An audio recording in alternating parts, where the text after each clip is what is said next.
continue on the sort of deconstructing yang style playlist here. I have something up just so I can make sure I remember all of them. Sometimes I'm sure you've noticed if you've watched even any of my videos where I talk, I might get a little ranty. So I have something up here, so I'm referring to that to keep myself kind of on track. But Yang Cheng Fu, again, as we've talked about before, being the third generation in Yang style, the grandson of Yang Wusen, the person who created Yang style after having learned Chen style Taiji. Yang Cheng Fu, he's kind of set the routine as we know it now, and set the sort of rules for Yang style Taiji Chuan as we know it now. And one of the things that he has is a very famous thing is 10 essential principles. Now, really, these can be applied to any Tai Chi or any internal martial art. Xingyi and Bagua, Xingyi Chuan and Bagua Zhang can and will benefit from thinking about these things too. Now, there's going to be a couple things in here that might be a little bit more seemingly specific to Tai Chi, especially if he's going to talk about actually playing very slowly. But honestly, you can play Xingyi and Bagua slowly as well, and you should once in a while if you play them, in order to really get, again, the Qigong aspect, the meditative aspect, but playing them slowly also helps you be able to correct even just the sort of gross mechanical body mechanics of it as well. You can even play your external stuff slowly and very carefully as well, and it will help you build all the interconnective stuff and then start building the strength and the speed as well. Of course, you can also play your own internals very quickly and learn how to stay linked and have all the internal principles be correct even if you're playing quickly and all that. But so these are kind of specifically the 10 things that he has set out. And again, this is going to be really good for all of them. Even if you don't play Taiji or Xingyi or Bagua or any martial art, if you just do Qigong, even if you're not interested in that, but you're interested in how to have a better sort of relaxed posture and how to move better, just move better, all these things will help with that as well. There's a couple things I'm going to kind of explain a little bit because the way it translates and the way it kind of is might be a little so I'm going to explain them again. This is going to be the best way that I have to explain them now. There might be other people who have different insights, might have better insights. You might hear this, read them for yourselves, and be able to come up with stuff way better than I can. And that's the goal, to help people be better. That's the goal. Okay, number 1. Energy at the top of the head should be light and sensitive. So what we want, and this is one of the things that a lot of these are going to kind of feed back into each other, but in terms of structure, we don't want to be sticking our head up like very elite, sort of queen wearing. We don't want that, but we also don't want to be down in here like this. No good. We want to have our head almost like it's being pulled up by a string. So think of it, if you look in your biology class, they got the hey froggy, skeletons hanging up there. It's usually from the crown of the head, and that's being pulled up. You want your cervical vertebrae, the vertebrae in your neck, to be open. You want all this for your spine, and one of the other ones the next one's going to kind of talk about that a little bit for the rest of your spine as well. But what happens is that the discs and the vertebrae start kind of crunching in on each other. We want to open them up and have space between them. The Chens have something called the Feng Sung Gong, which is a series of exercises to help with the spine. Traditional Chinese medicine says that dis-ease comes from blockages. So we want to open everything, and your spine is part of your central nervous system. The spine is also, I think the Ren channel comes up and the Du channel comes down. The Ren channel being the governing vessel. So that's the two of them are sort of like the main meridian superhighway. Meridians are sort of like the rivers that the energy go around. Some of you might be familiar with it in terms of hearing about your Kundalini open. The Ren channel is where the Kundalini comes up, and it comes up to the top of the head. And none of that's going to happen if the head's not down, creating tension in the traps, or too far up, because now you're crouching in on the cervical vertebrae. You've got to come up. And this is going to help the rest of the structure. Some of these build off of each other, or kind of work down, I guess technically, but kind of build off of each other as well, in terms of how the body is going to stand and sit and be in order to facilitate everything: the martial principles, the meditative aspects, the health, the fitness, and the qigong aspects. These are things for that. So the head's got to be up, chin gently tucked in, tongue behind the teeth at the roof of the mouth to connect those two governing and conception vessels of meridians as they go. Even if you just think of them in terms of bioelectricity, this is going to help be able to create smoother, better function within the bioelectric system, the nervous system. Remember, too, they found neurons around the heart, around the stomach, and I believe from a doctor friend of mine has said even around the sort of pelvic area.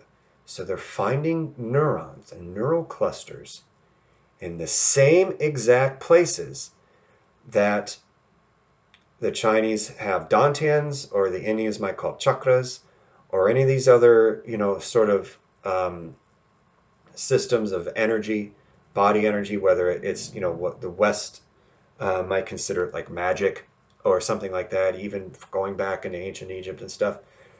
Surprisingly enough, people who spend their entire lives all day, every day, internally feeling what their body's doing and doing, came up with things that we're finding correspondence to now. Just because we're using different language doesn't mean it's any different. Doesn't mean it's any less than either. Just because the Chinese might say dantian or the Indians say chakras doesn't mean that now a Western scientist has to go, screw that, it's nothing, because they're using different language. It's like, that's nothing, it's neurons. Well, what do you think maybe they're feeling? What do you think is the bioelectric energy is transmitting and moving through? You found maybe a materialist, reductionist proof of something that these people have been talking about for millennia. Awesome, great. Now we all can work together and move along with this. But one of the ways you're going to be able to help fuel that and facilitate the movement and functioning of that correctly is making sure the head's in the correct place. They say that the Shen, or the spirit, has to be able to raise up. Now, it doesn't mean that you're literally bringing your energy up, because you do that, their head's going to go, you're going to have all sorts of problems. This is what happens sometimes when people start doing energy work in different systems, and they just go for broke in their third eye, and they're trying to shoot off their head and all this other groovy stuff. But they don't know how to root, and they don't know how to ground. And again, if we're talking about in terms of bioelectric energy, guess what? If you can't root and ground correctly, you're going to screw yourself up. And there are some people that screw themselves up, either physically in terms of neurology. Some people get a little nutso because they screw themselves up in terms of their energy and in terms of the central nervous system, in terms of the nervous system at large and everything else like that, because they're not grounding appropriately. So again, beware of fast acting sort of things. Oh, I can teach you how to astral project in a day, or I can teach you all the secrets that some Taoist said with it. No, you can't. Because these are systems of practices, and the individual has to go through them at different stages and do these different things anyway. You start trying to get people to start pushing stuff out of their head too much when they can't root in their lower dantian, you're going to mess people up. And if you start doing that, you're going to get messed up. It's not going to, at the very least, it's going to be frustrating because it's not going along with what you're hearing or what you're reading or what you're seeing. And it's going to be frustrating to say, screw it, this stuff doesn't work. Well, it does. You were just led astray. So, with the energy at the top of the head, there you might feel some stuff come up there and stuff rising, but that's going to happen naturally with the correct grounding and rooting. But you're not going to if the head's crunched in or crunched back or anything and the alignment isn't correct. The blood, the chi, and everything else has to be able to circulate correctly. And some of these 10 principles are helping you build your body structure and the architecture of your skeleton in order to help facilitate that to move. And this is like the number one way. getting the head to pull up and the chin to tuck in. But you don't want to force it. You don't want to sit here like this with that. My head's got to be straight, because again, you're creating tension. Tension creates blockages. It's not going to work. And honestly, that's going to start hurt. I mean, there's a reason why we call things tension headaches, because tension hurts. Don't do that. Relax, chill out. It's cool. So number 2, sink the chest and raise the back. Now I'm going to. This was a little hard for me, because to me that kind of sounds like this. Kind of have that old babushka lady kind of thing. Where you're kind of, in here. Some of these I might have to act out a little bit. But to me, sink the chest and raise the back kind of sounds like this, right? I'm sinking the chest, raising the back. Well, this is no good. This is no good for every single posture. It blows away the number 1 principle. It starts actually crushing in with the organs here. You're going to hurt your back. Your back's not going to function right. And over time with this, you're going to get kind of stuck like this too. Now, this is where some of the things get very different from being in America in the 20th and 21st century, especially those of us, presenting male at birth, and are wanting to present male, however that looks or whatever that is or anything like that. We're taught to stand like this, chest out, shoulders back. This is power. This is strong. Everything's tense. Everything's tense up here. All you're doing, and so you're creating active tension in your upper body. My shoulders are tense right now. My chest is tense. My lower back is tense. And actually, it feels super bad. I don't like that feeling anymore. That used to be me all the time. What? Like all the time. That was very unhealthy. And not only does that just do nothing but build tension, and therefore start wearing and tearing the joints, the muscles, the ligaments, the tendons, the nerves, the blood circulation. It starts wearing that out prematurely. Not only that, focusing on doing this does not allow you to sink the energy down to the lower dantian. 2 inches below the navel, starts an inch into the body. It's, your center. It's the lower dantian, or just dantian, is also might be the 2nd chakra. And you kind of stay or return intent to be there, and stay and return, stay. You always want to kind of keep an eye on this. This is where all the movement's going to come from in Taiji. So all the silk railing, even the fudging and everything else, comes from the lower dantian. It's the same place where if you're doing Chan or Zen meditation that you're going to be focused on. I believe a lot of yoga will as well. That's right here is where the focus is. And it's also the only one of the energy centers that can store energy. This is where it needs to be focused on. A lot of work needs to be done here in order to correctly root and ground your energy, to then let all the other crazy cool stuff happen later on.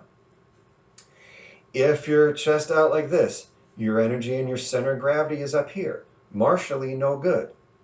Because if your center of gravity is up here, it's much easier to knock you down or throw you down or anything else like that. We want that more weeble wobble, more heavier at the base than up top. So we want to, and then not only that, your heart's up here, your lungs up here. We wonder why so many people, especially guys, have problems with their lungs and their hearts. Well, if you're carrying all this energy up here, that's getting stuck. Think of it like water. What happens when water gets stuck in a little place and there's no movement in there?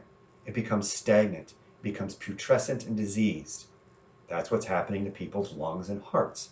So it's also happening to their brains, because going up here is keeping this energy up here, and it's just kind of cycling here or getting stuck up here. So all that anxiety and was it the Buddhists call the chattering monkey mind, is getting stuck up here, which is feeding into the anxiety in the chest and the heart, and all this is all feeding up in here, and then everything starts blowing out from up there.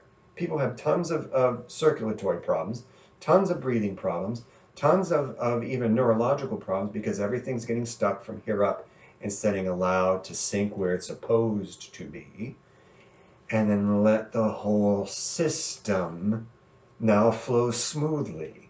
I don't know why I sound like Dan Carlin when I do that. But again, if you've got a river and you've blocked off most of it, and there's a trickle in one part, and it's overflowing in another and messing up your whole ecosystem, and it's one part above the block, that's no good for that ecosystem. You've got to remove that block and let that river run smoothly in the course the way it's supposed to be. Now, this also flies in the face of Western medicine. Western medicine teaches that the body is just a machine. It's a replaceable machine, which is one of the reasons, besides greed, they get away with the pills that have, it's a 90-second commercial. 10 seconds are the good things that it will do, and the rest of the 80 seconds are how it's going to kill you in horrible, horrible, destructive, painful ways. And then you got to take other pills to counteract that pill, and those pills have a counterindication with you because of your other things. So here's another pill. And they don't even see the body as an actual machine. They basically see it like Lego. I just take this off and throw that away and do this, that, and the other thing. At the most, the most I will talk about the body as a machine, as a mechanical creation, is a well-made, fine watch or clock. Because what you do with this gear over here is going to affect all the other, there's other gears that are attached to that and move when this moves, and these other gears over here moves when this other gear moves. So when you affect this gear over here, you're affecting everything else in the mechanism. You take out that gear, you put in a new one. If it isn't made with the same fine attention to detail, at the exact same way and the exact same thing, it's going to then affect the whole rest of the entire mechanism, probably to its detriment. It's the same thing that they think of here. So people in medical school are taught this wrong thing. Our bodies are ecosystems. They're systemic. If you affect the heart, you're going to affect the other organs as well. And part of it is because the blood's got to go through there. You affect the liver, you're affecting other things. And this is when the Chinese are also talking about the 5-element theory in terms of the organs in the body. And they all have a cascading effect. So if you're affecting the heart and the lungs and even the brain, those are like some of the three most important organs that we have. If we have to rank organs, those are the three probably big ones right there, besides the skin kind of keeping everything in. But those are probably the three big ones right there: the heart, the lungs, and the brain. And if our posture is either too decrepit or too intense, we're going to affect those negatively. So, sink the chest and raise the back. Raise the back combines in with the first one of lifting the head. So what we want to do is, as we lift the head, we're extending the spine. Again, there's, vertebra, disc, vertebra, disc, vertebra, disc, vertebra, disc, and we're used to, especially walking and working, those get pressed down. We want to try and open those up. And relaxing the chest. So instead of puffing it out, relax the shoulders. So from your anterior deltoids, or this front part of your deltoid here, from anterior to anterior, there's like kind of a little thin crescent moon little curve. Not concave out pushing the chest, not droopy dog, here, but straight. So you want your shoulders, and you can see it, shoulder and hip. And move the line. See where this would be about where my hip is. So the shoulder and the hip want to line up. And if I'm back, my shoulder and my hip don't line up. If I'm too forward, my shoulder and hip don't line up. When I'm straight with the tailbone and hips slightly tucked in, my shoulders and my hips line up. Again, drawing the head up. So that's helping everything from the tailbone, the sacral spine, lumbar, thoracic, cervical. That's helping all that raise up. That's lifting the back and collapsing the chest. Now, all the dantans and all the chakras are called, I forget the Chinese name for it, think the Indian name would then be the Hara line. So even above and below the body, the other two with that, everything's on the same axle, and axis even, but it's almost like an axle. So if you flip a car on its side, you have one tire, and the axle's going right in between them, holding them in like parallel. That's the Hara line. And that goes through the crown of your head, goes down this internal center of the body, not this center line that I can draw down my nose and between my lips and on down my sternum, through my navel and everything, but in the body. It's when I rotate like this, I'm rotating around that Hara line. And it comes out the perineum or perineum. So that the lowest point of the torso that's between the genitals and the anus. The crown of the head and their perineum or perineum also need to be in line. So again, that's what's going to help with whether I'm collapsing the head or leaning it too back. Nope, head up, chin in, keeping those two spots lined up. So that's going to allow the chi to sink down to the dantian where it should be. And it will also help then facilitate, as we start moving down, then the ability of the body to sink correctly and have the knees and the feet lined up correctly so you can root correctly. All that needs to happen in with that. Otherwise, again, it starts raising up into where it is no good. And again, even martially, if you can get thrown really easy, or you get hit. Maybe even it's not even grappling or throwing. You get hit, and that's a major kind of problem too, because again, you're going to fall back easier. Relax the waist is number 3, and the dantian, that center area, is the like circuit breaker of where your power is going to come from. Not force, power. There's a difference between force and power. Force is just kind of how strong my arm is. Power is everything coming up from the foot and out all at once. That waist, that dantian area, is the circuit breaker for that. It will direct that. If it's not relaxed, if it's too tense and it doesn't sink correctly, you can't transmit power up and down or in and out or anywhere else like that. And again, we want the whole body to be one unit working together as one thing. Without the waist being able to be that sort of middle ground, that third area middle, if that's out of whack with it, no good. It's not one. You have at best 2, maybe 3 or 4 parts instead of 1. So that waist needs to relax. It needs to sink. That sort of internal fold is the Chinese call the qua. And when it's done right and you're sinking, and again, the knees and the feet have to be lined up so the body weight can be felt going through the heels into the ground.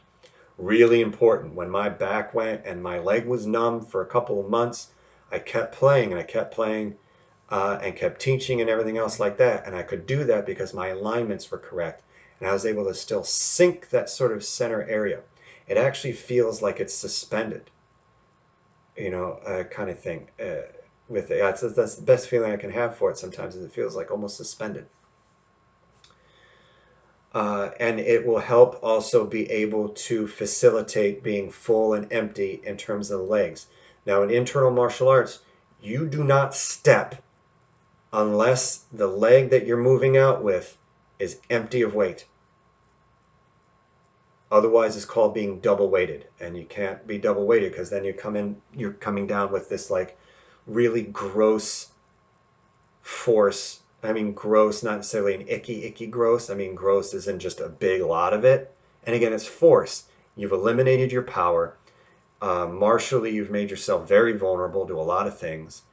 And health-wise and everything, you're training your body to do things that, especially as we get older, are going to be a whole lot of problems. Balance gets thrown off when the weight is not distributed correctly. That's going to facilitate falling. That might facilitate even then the joints not being able to be healthy and things like that. So you got to relax that. There's it's to help with stability. And again, that's where the movement comes from. That's your center of gravity. That's what's going to generate the movement and help determine where the power is going to go. All right, number 4, differentiate full and empty. And this is sort of like the physical feeling of yin and yang. So if I'm in like a bow stance, for example, here we go, back up into the thing. Actually, give me 2 seconds.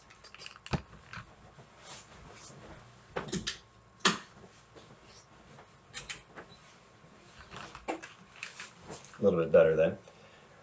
So I found we got. Oh dear.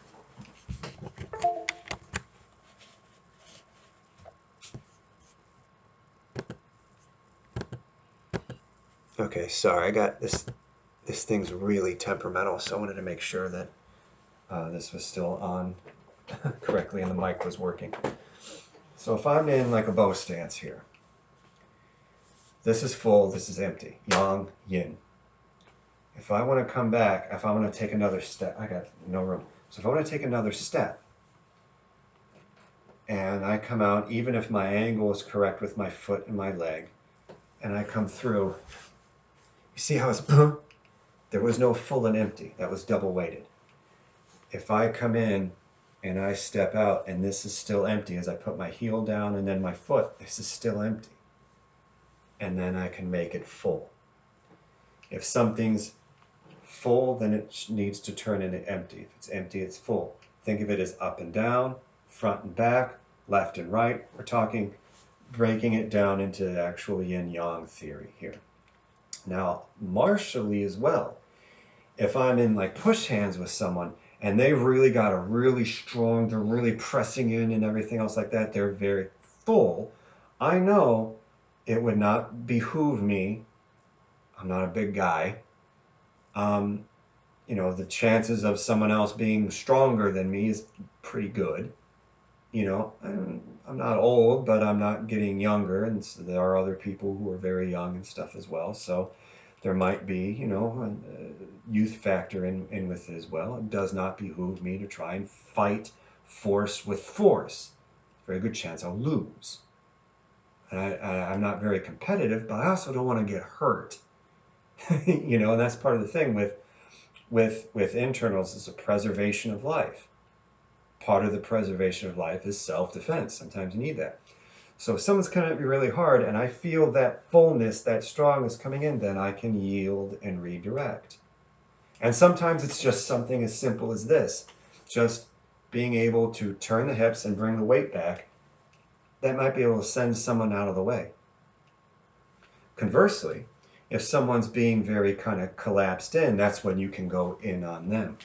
Or you can find, as you're playing, Taiji push hands is almost like water, kind of trying to find a place in a rock, and when it does, it comes in, and then it can start kind of the erosion. That's kind of like Taiji push hands. Bagua push hands is almost more like kind of like a slinking dragon or snake, searching out those things a little more actively. Xingyi is, you know, Bruce Kumar Francis calls it do what I will. Like you're standing there, no, I'm standing there. It's not nice. Awesome Qigong applications and stuff to it too, but in terms of actual the mentality of how to fight with it, not nice. But even that, so it's like you're the tinging, the listening energy, you're feeling. Okay, where are they full? I can't attack full, but I can feel empty. Oh, maybe they're leaning in too much and that hip is, so I can press in at that hip. And then that collapses them and they can fall over or something like that. So in with our own body, and that can even help you feel, you know, maybe you're in line and you're feeling, oh, I can feel this up here. And relax. So it's building in sensitivity and actual yin-yang practical application theory and using the body and using maybe even, you know, sparring and things like that to illustrate some of these higher concepts and be able to understand it.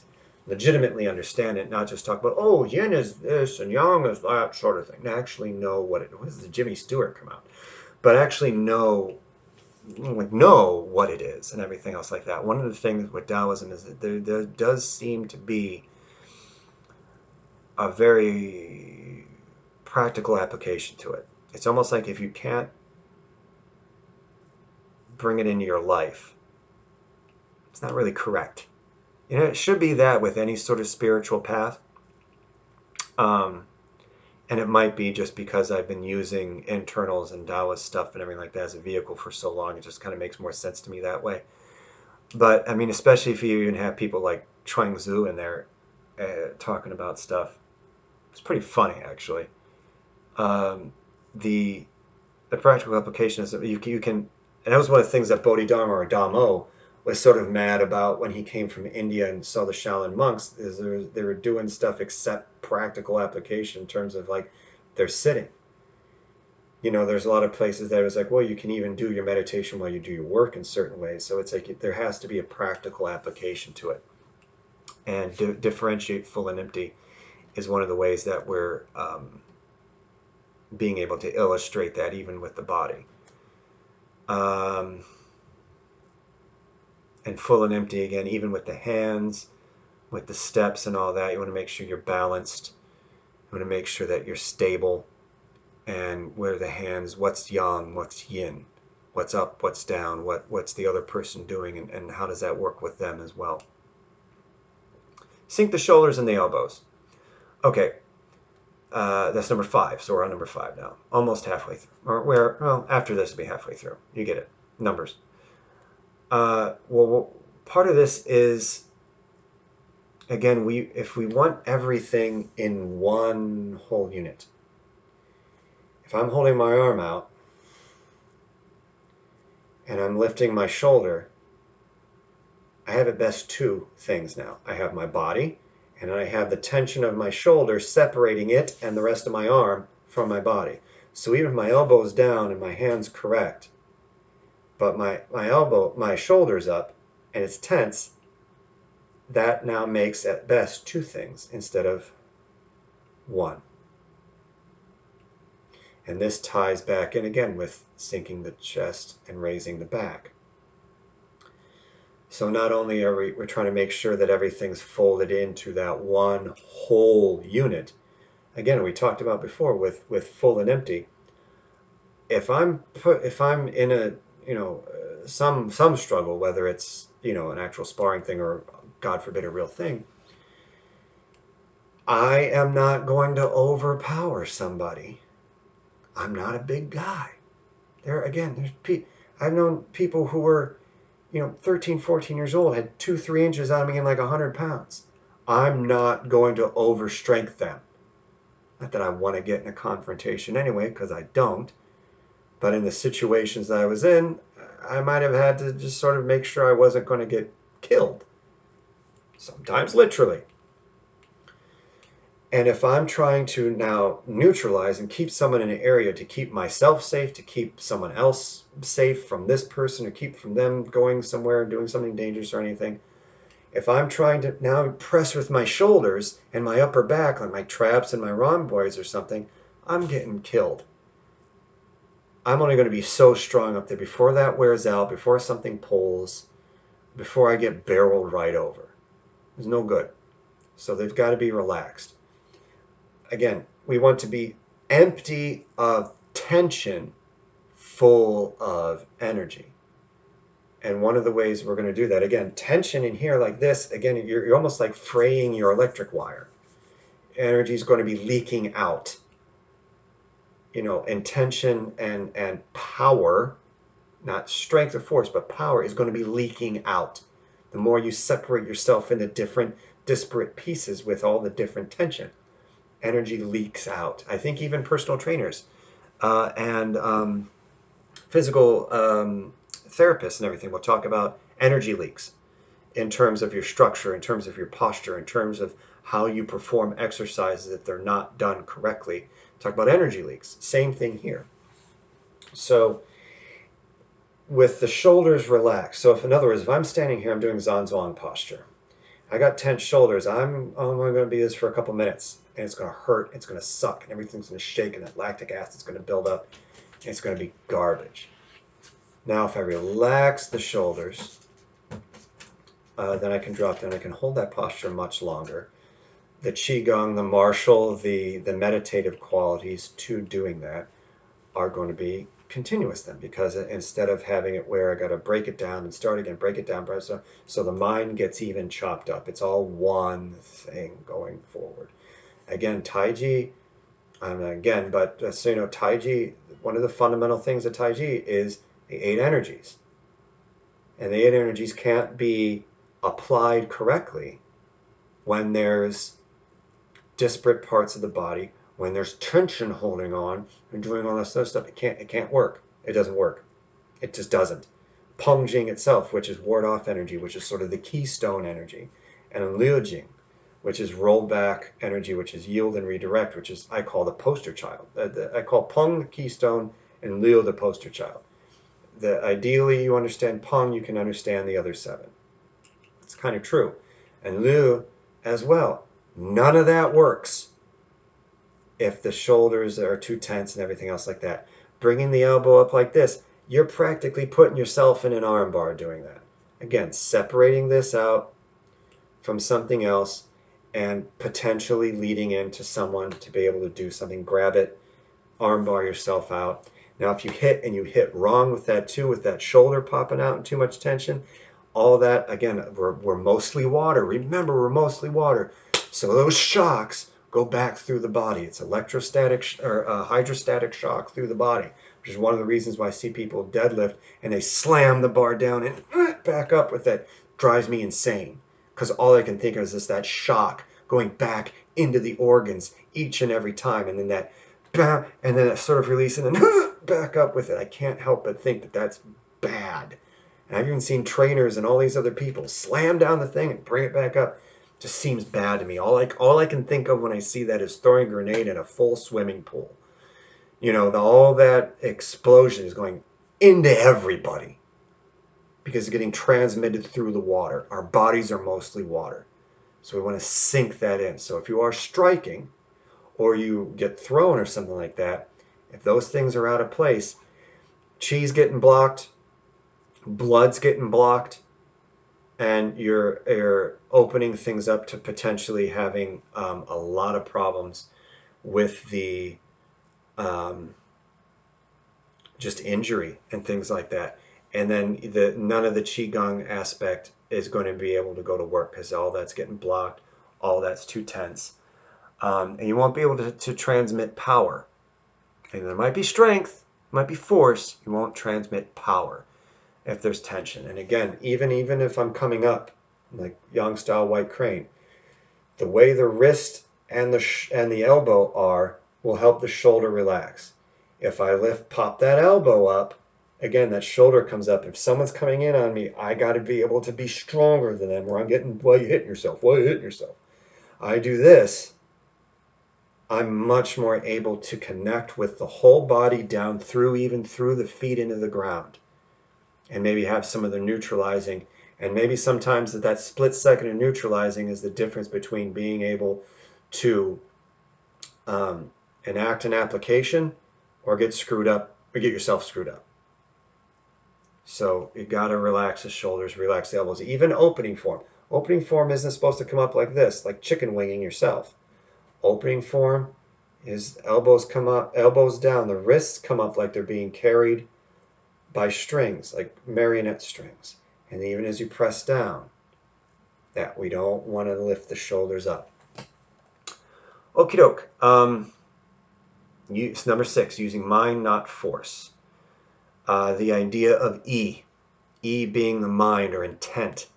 The mind, the intent, is the governor of the chi. Where the mind goes, the energy will follow. If your mind's going a mile a minute and 20 different things, your energy is going to be scattered, and that's going to start affecting things, again, going back into the heart, going back into the lungs, building in anxiety and all these other things, opening yourself up. If you happen to have issues with manic or depressive episodes or any of this other stuff, being scattered and not being deliberate is going to affect all of those.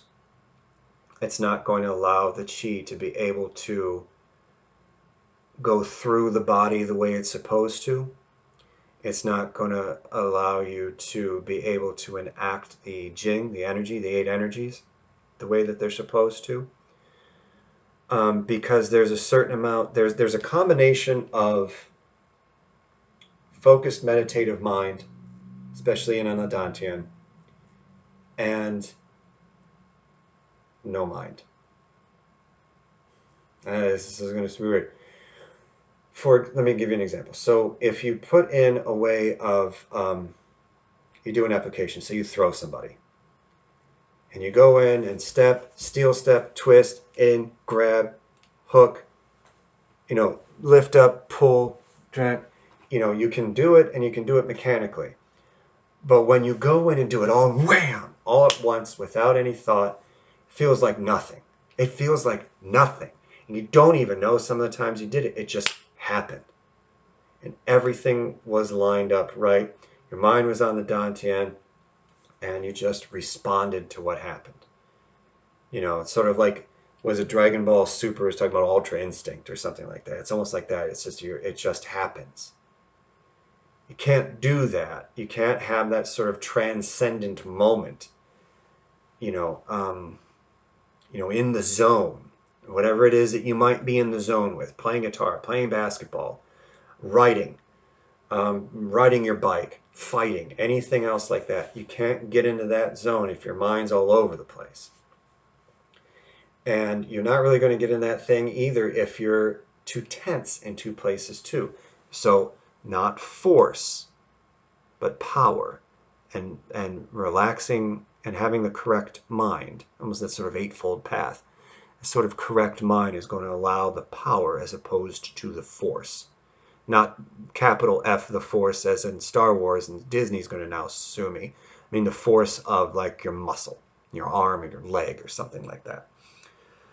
And yeah, in order for everything to sort of go freely, that mind has to be streamlined. So Zen practitioner almost kind of, they're looking for that laser beam mind intent. And it is sort of like that, but it also has, you also don't want to be too strict about it either. It's got to allow a certain amount of flow. And if the mind isn't relaxed, the force that builds up into the mind, into the brain, into the body is going to restrict that flow. Just making sure I'm hitting everything.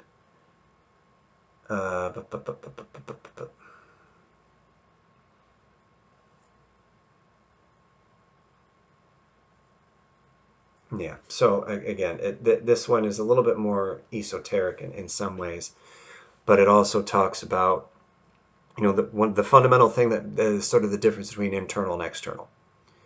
The use of E and relaxation and focus on the meditative and Qigong aspect and stuff like that, as opposed to just developing muscle strength and speed.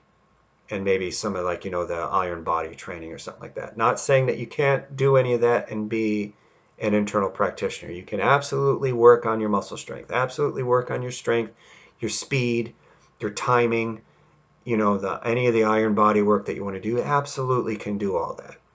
But when you practice it as an internal and even carry yourself in day to day, you're still doing that differently than what an external person who's relying on force would then do. Okay, number 7, coordination, upper and lower body. The hands, the feet, the elbows, the knees, and the shoulders and hips are all combined. Those are the 6 outward harmonies. If the foot moves, the hand moves. Elbows, knees, shoulders, hips, all the same thing. And it's I don't just move my arm, step, move my arm, step, come down, here, step. Nope. We come back, everything gathers together, and as we step, everything expands together. And the weight all goes through in one thing, just mechanically. In order to use force, everything has to go through all at one time. And everything combines. I don't say closed or contract. You'll hear open, close, expand, contract. I use gather back in because contract and close, again, some of this might be a certain amount of translation problem, and it might have a different connotation the words and characters used in Chinese than they do in English. But when we have close and contract, that automatically programs the brain to do certain things internally in the body. And those things, and it also programs the subconscious for the habitual things in the body as well, and in the mind and in sort of energy as well. So I'll try and use gather or something like that in order to facilitate, again, training that subconscious and even the active conscious to be more appropriate to what we want for the art. So everything has to work together. Again, we want everything moving as one unit, including the breath, in order to be correct for internals, in order to issue power in the correct way, in order to facilitate the blood circulation, the energy circulation, the organ massage, and everything else that goes in to be part of that, as well as the meditative aspect to it, the mental and the spiritual part of the aspect. It all's got to be using them together. And number 8 here is inside and out coordinate. Same thing. Qi Jing Shen. All have to be coordinated together. They all feed into each other and back in as a loop. So if you're playing, and even if everything outwardly is correct, but you're like, man, all right, wait, if I play Tom Sawyer, and I'm playing, okay, then that's this time signature and all that, it's not correct because your brain's going all over in 20 different things, which is going to change your energy, so your inner and outer aren't correct either. Combined with that. With the coordination of upper and lower, also the circulation with the blood, even just the blood alone has to be correct, because if there's too much, the sort of, deadlift, squat, hinging, or anything else like that, as we're going and we're trying to sync and do all this other thing, there's stuff's getting bound up. And the circulation is this. Plus, if I'm doing this, if I'm here, there's nothing to that. Someone's just going to stand there and go, well, what? And you're not going to feel good because that lumbar area is going to be rough, and maybe even part of the hip, and then this isn't going to do anything. So, again, hands, feet, elbows, knees, shoulders, hips. As we come out, timing and timing through. That energy that's coming up, that power that's coming up from that heel is getting transmitted up the leg, from the dantian, the circuit breaker, out into that pull down, and out into that push or that strike. In order for that to actually be correct and have power, that upper and lower coordinated, the inner and outer coordinated too, because the breath is part of it. Moving the breath, this is why one of the reasons for Zhou Songhua does as like a Taiji Qigong routine. This is one of the reasons why Chen Xiaowang has taken out of the Chen Long forms some practices to practice silk reeling, because it's to breathe, have leading from the dantian and everything combined with the breath in coordinated circular motions, and be able to practice that on its own and then bring it back into the long forms and everything too. So again, it's all this coordination has to go on inside and outside. There's harmonies outside, there's harmonies inside. And this will go right in for literally anything you want to do. The meditative aspect as well, besides just the energy or the martial as well, parts of it. And it's also going to be good for the posture, and the posture is good for health. And it's going to be well for the vestibular balance. Probably help your proprioception too, where you are in space. And being able to have the architecture of the skeletal structure be correct, which again is going to feed into just actual physical health.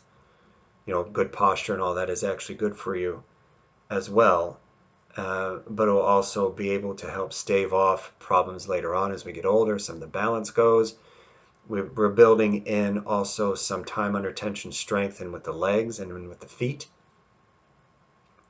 Because even though you can be as relaxed as possibly can, be empty of all tension, every day is still leg day for a Taiji guy or a Kung Fu guy or anything else like that.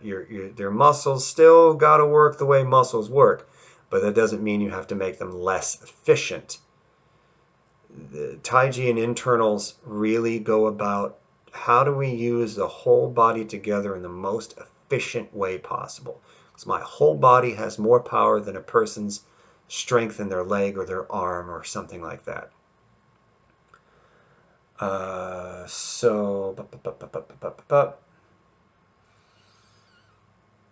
Good. So unbroken continuity is number 9. So this is where internals are kind of being able to think circles. And if someone's got a lot of brute force power or brute force, excessive force, muscle force, and they're coming in with that punch and it's a really strong punch or anything like that, if you kind of half-ass the circle here, you're going to get overpowered.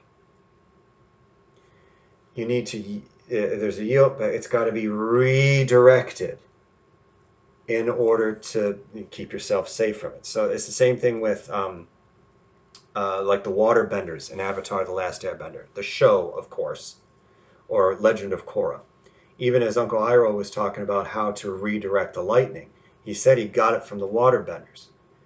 And if you did, it's the unbroken continuity from the electric thing down in and back out. If any part of that is blocked, all that electricity and even an explosive force is going right into your body. Waterbending in Avatar: The Last Airbender is Tai Chi. In the cartoon, it's actually mostly Yang style. It actually is mostly Yang style. In fact, when Katara steals the scroll, it's straight up out of the long form. I remember I was watching it with the X, and I was like, oh, it's grass, bird's tail, the single whip, and I named the postures of the longer form because it was Yang style. And even if you watch them play, a lot of them are playing Yang style. In the crap ass movie, there was crap ass pseudo Chen style going on, except it looked like they were trying to like mix noodles as opposed to actually going into single whip. But yeah, it from the moment, if you're playing the doll, the routines yourself, from the moment you start and bring up to the moment you close, there should not be stopping. Even if you're using Fa Jing, that explosive energy. Xingyi, Bagua is the same thing as Taiji. Should not be stopping. Why? Well, again, part of that has to do with the bioelectric energy. If you keep moving, you're keeping moving that energy. As soon as you stop it, you're having leaks. One of the things I say is like, some people where it's, if they do like push hands and they'll kind of let the arm go limp. Well, they screwed up the entire circuitry of the body with that. It's like if my usual big analogy for it is if you're trying to take a bath and you're filling a tub up with water, but you keep pulling the plug out of the tub and the water keeps going out. You're never going to fill it the way that you want. It's going to get cold. It's not going to be right. It's not going to feel good. It's not going to do what you want it to do because you keep taking the energy out of it. The unbroken continuity, this goes right back into mind over force. It goes back into the coordination of upper and lower, inside and out. So you see how some of these sort of stack on each other. And the whole body structure has to be correct. All the posture stuff we talked about has to be correct for that to happen, including leading from the lower dantian. That has to be what's doing it. This is where what's called silk reeling comes in. Have you ever seen how they have like the discarded cocoons, and they kind of do like these and draw out, put them together, kind of draw out the threads in these long circular motions in order to make an unbroken longer thread from these sort of discarded cocoons from that.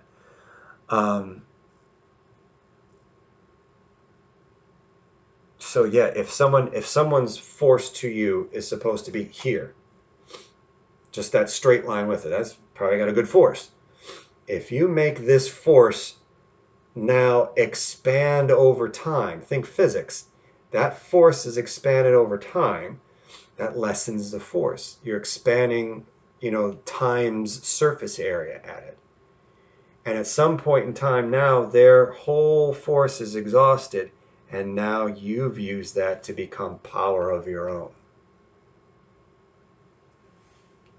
So that's kind of the thing martially. Again, yield and redirect. Now, in terms of unbroken continuity, let's think about it in terms of mind.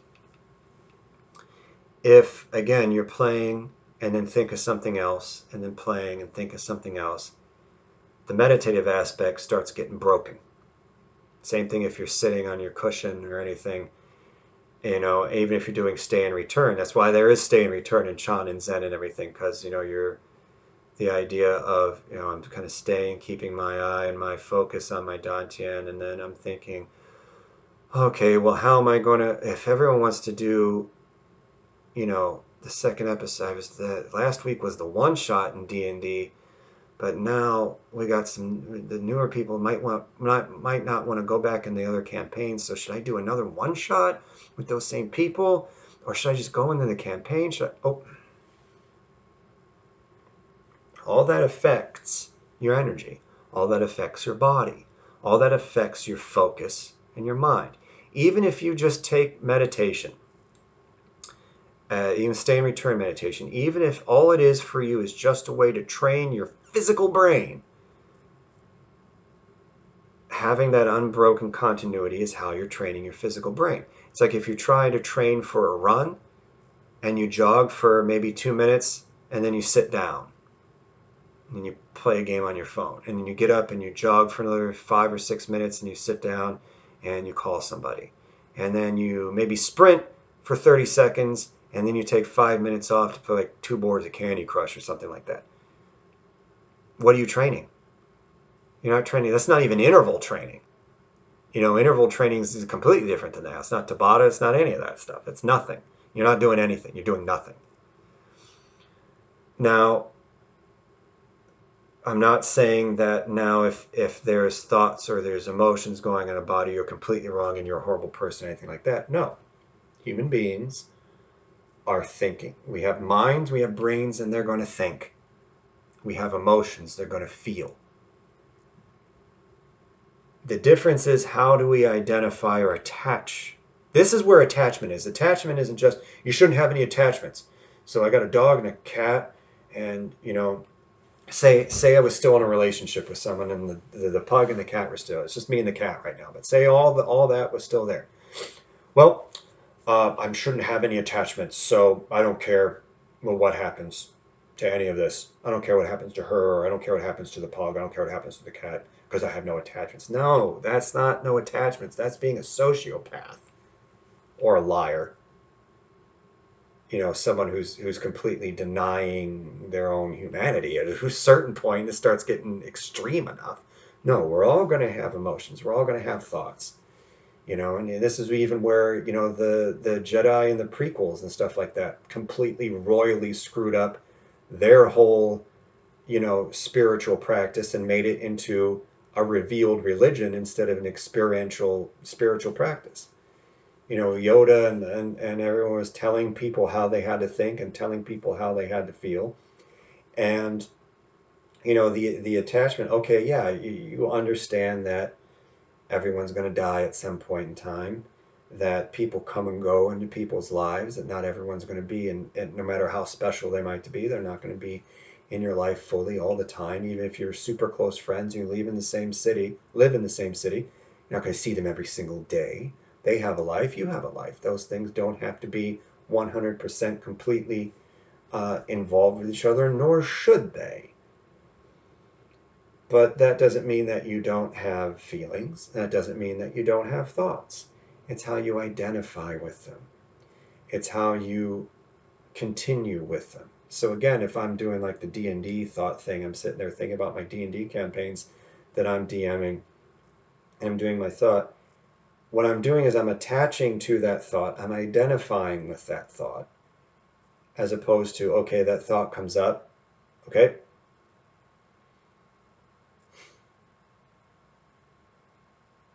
reset into the Dantian, and refocus. And that will help with a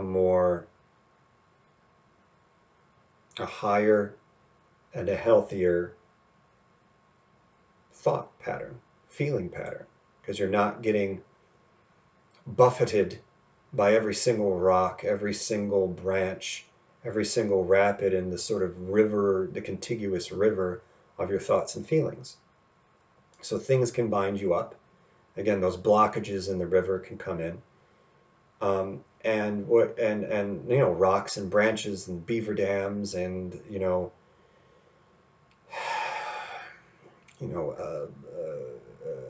trash or anything like that in it too.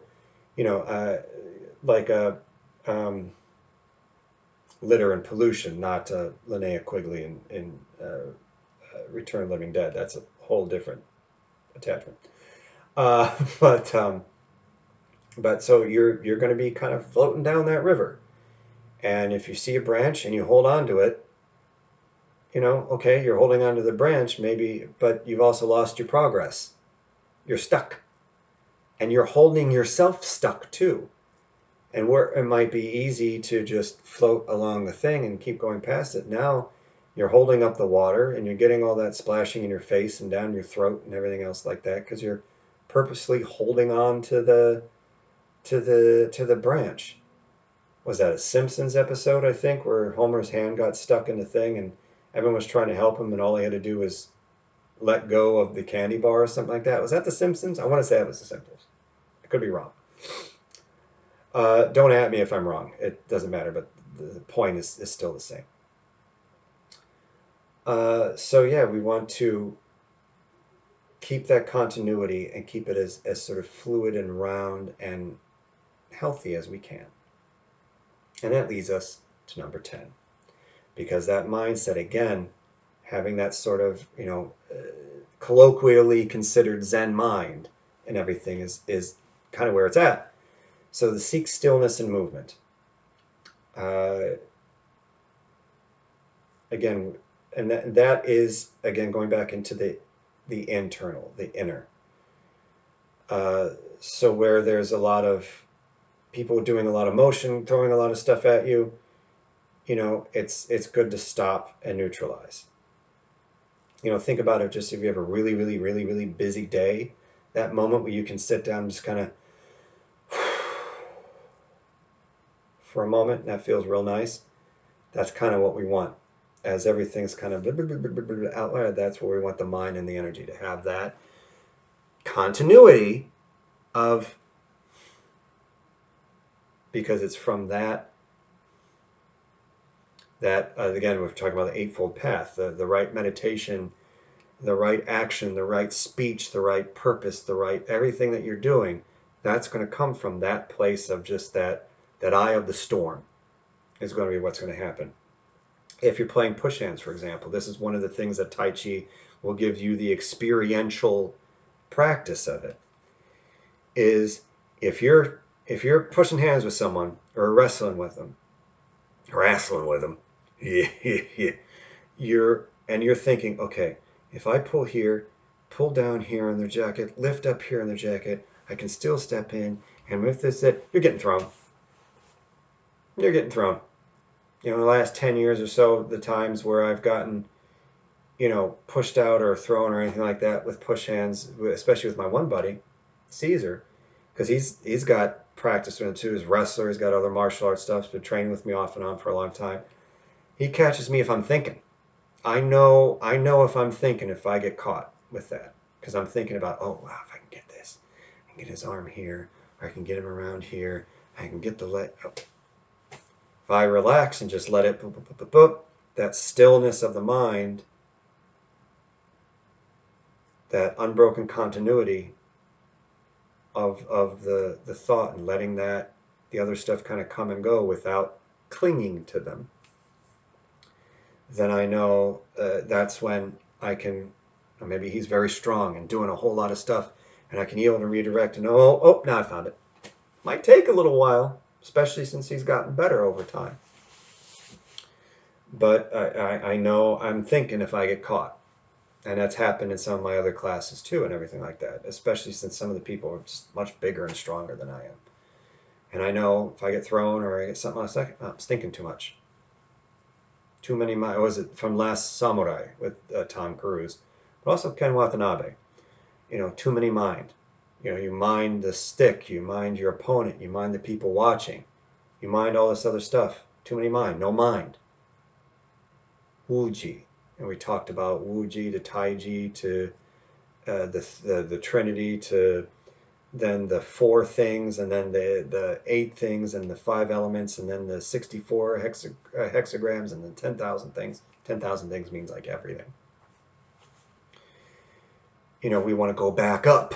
We want to go from the 10,000 things of everything back up and go back up into the sort of highest ideal that we can get to. And ideally, that's back up to the Taiji where yin and yang are got together, and then we release that into Wuji. That sort of pre-Big Bang thing that was there. It's one of the reasons why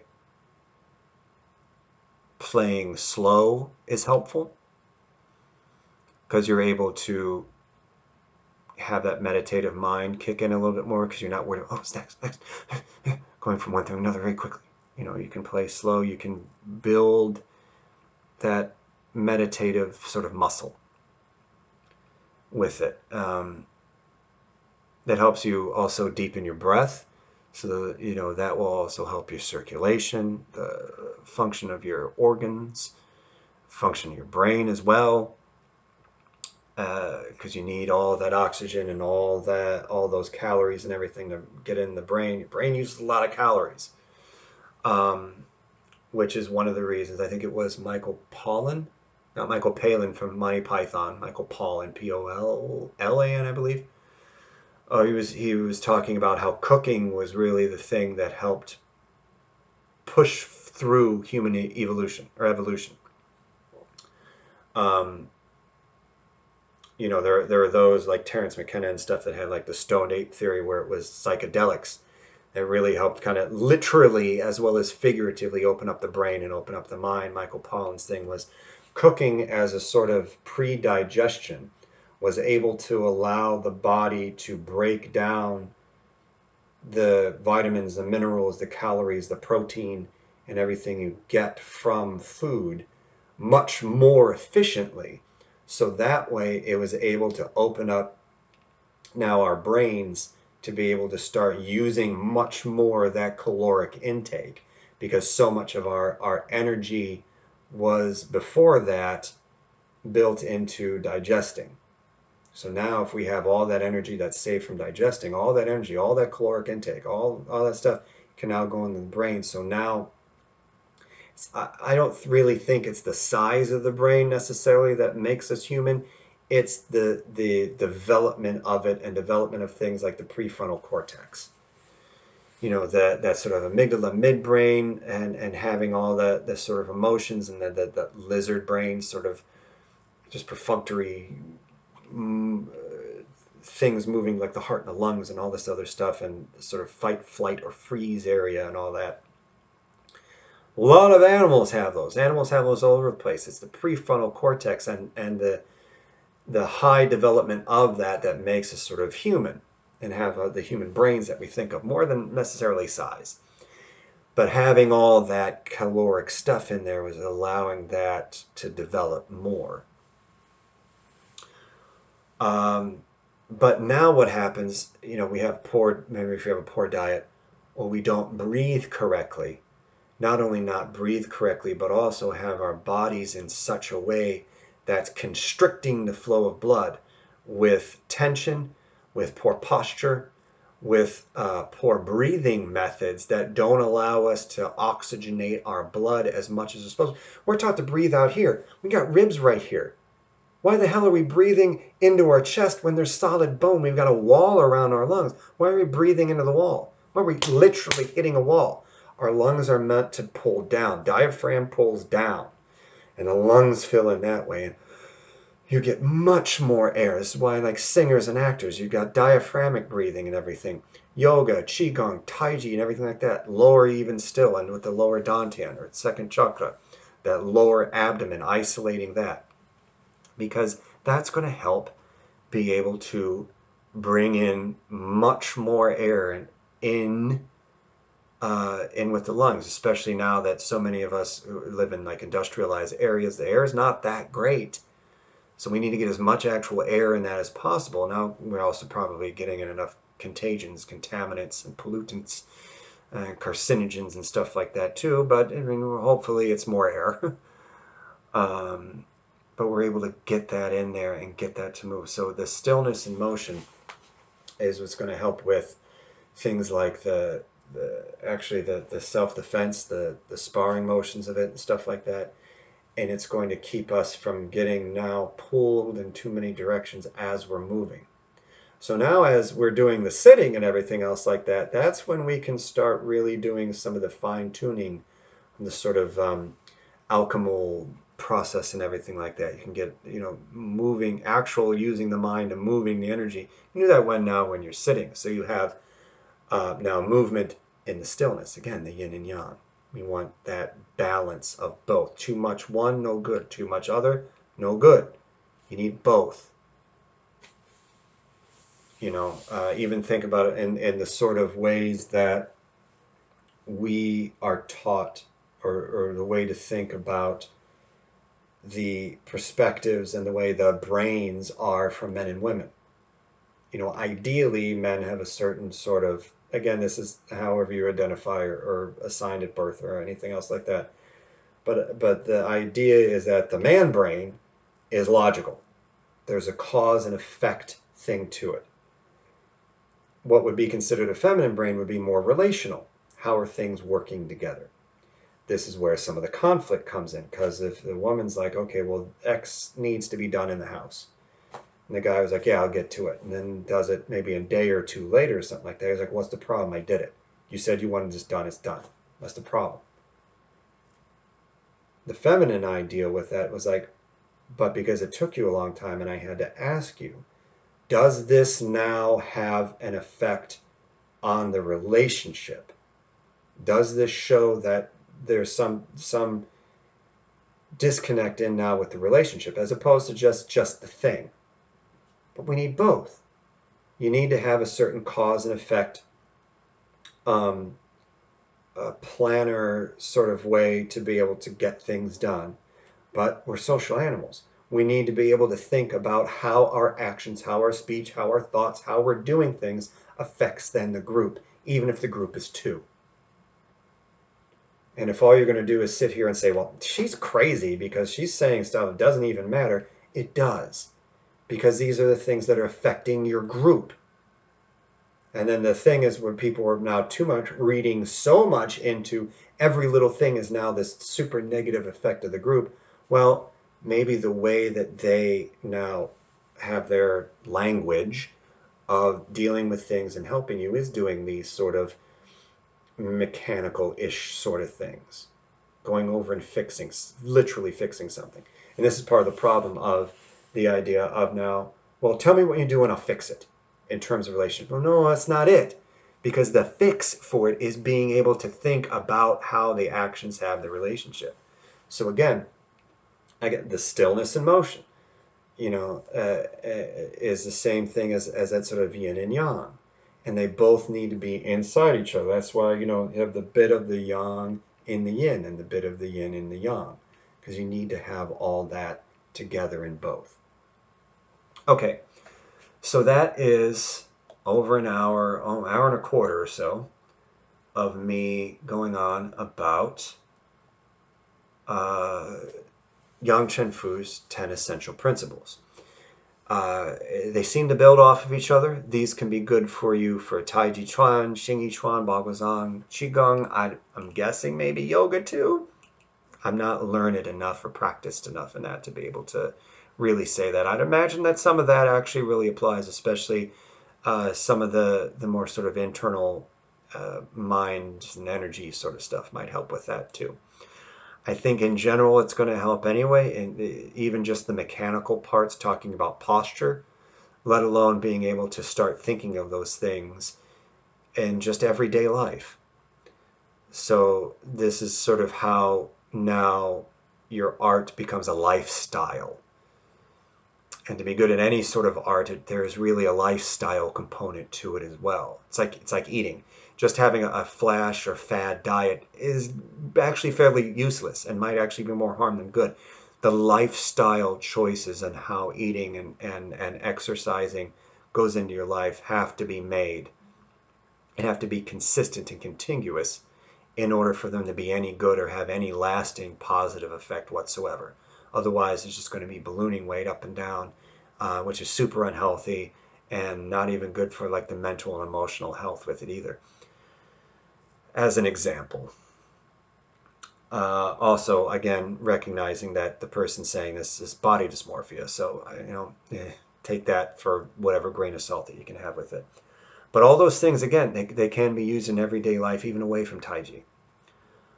So I hope that was helpful. I hope that shed some light on some things, or at the very least, introduce some things that can be introduced into practice that maybe people haven't put into their practice before.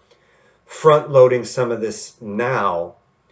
The plan is, again, I'm still talking about planning. I'm building a sort of building stuff up as I plan. So the plan is that some of these things are hopefully kicking around at least the subconscious as we're building the practice, the actual physical practice, and going through literal and figurative motions. Excuse me again. And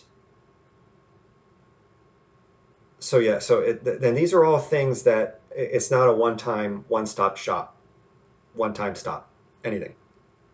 You know it. You try and think of it. You try and put it into your practice as best you can, and then you're working on other stuff.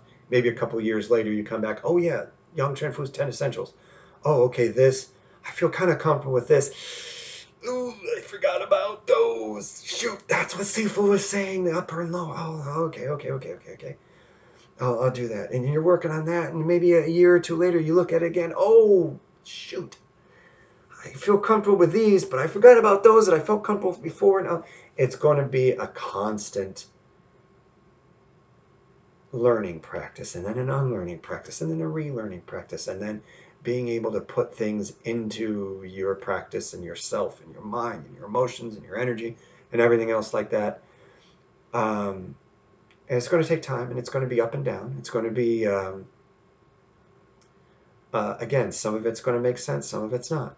And that's going to flip-flop. And then all of it's going to kind of make a little sense, and then it's really going to start, again, once the lifestyle thing sort of starts coming in, then you start really sort of seeing it and feeling it. And that's when it really starts becoming an art. When it just goes beyond the 45 minutes or a couple hours that you're playing a day and becomes now something even more than that. So I hope that's helpful. I hope,